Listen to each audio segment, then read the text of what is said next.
जय झूलेलाल। अॼु पाण सभई पुरुषोत्तम महात्म जो अरिड़ों अध्याय ॿुधंदासीं। हर हमेशह वांगुरु हीअ कथा शुरू करण खां पहिरीं पाण गणेश गणपति महाराज जो ध्यानु धरंदासीं। वक्रतुंड महाकाय सूर्यकोटि समप्रभ निर्विघ्नं कुरु मे देव सर्वकार्येषु सर्वदा।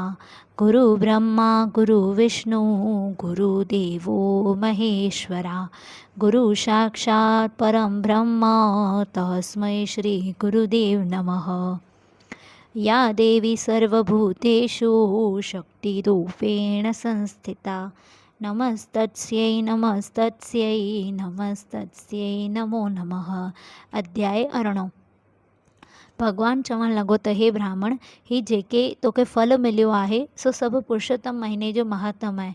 तूं बेख़बर रही बि हिन महीने में न अन्न न जल वरितो आहे, तंहिं करे मां तोते ॾाढो राज़ी थियो आहियां। सभिनि महीननि में पुरुषोत्तम महीनो मूंखे ॾाढो प्यारो आहे, छो त हिन महीने जो स्वामी मां पाण आहियां।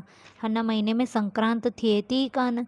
हे ब्राह्मण, तूं धन्य आहीं जो तो सॼो महीनो बरसाति में सनानु कयो अथई। जेके मनुष्य अभिमान त्यागे हिन महीने में स्नान दान ऐं विर्त खे धारण करे थो, से निसंदेह शरीर त्यागे गौलोक खे प्राप्त करे।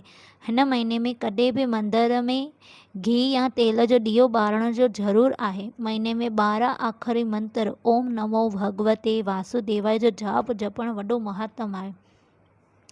हे ब्राह्मण, जो फल 1000 साल तपस्या करण सां या लख दफ़ा गायत्री जाप जपण सां मिले थो, जेको मूढ़ मनुष्य अन महीने जे प्रताप खे नथो सम्झे, इहो घणा दुख भोगे थो। हे ब्राह्मण, हिन महीने में विर्त रखण करे तुंहिंजो पुटु जीअरो थी उथियो आहे ऐं मुंहिंजो दर्शन बि पातो अथई। बसि एतिरा ई चई भॻवानु वैकुंठ हलियो वियो। हेॾां इहो ब्राह्मण संदसि स्त्री गौतमी पुटु शुकदेव सुख सां वक़्तु गुज़ारण लॻा ऐं हज़ारनि सालनि ताईं हिन लोक जा सुख भोगे अंत में समय गौ लोक में वञी प्राप्त थिया। वाल्मीकि ऋषि चवण लॻो त हे राजा, ब्रह्म लोक जा सुख भोगे तूं वरी अन पृथ्वीअ ते राजा दृढ़ धनवा थी आयो आहीं।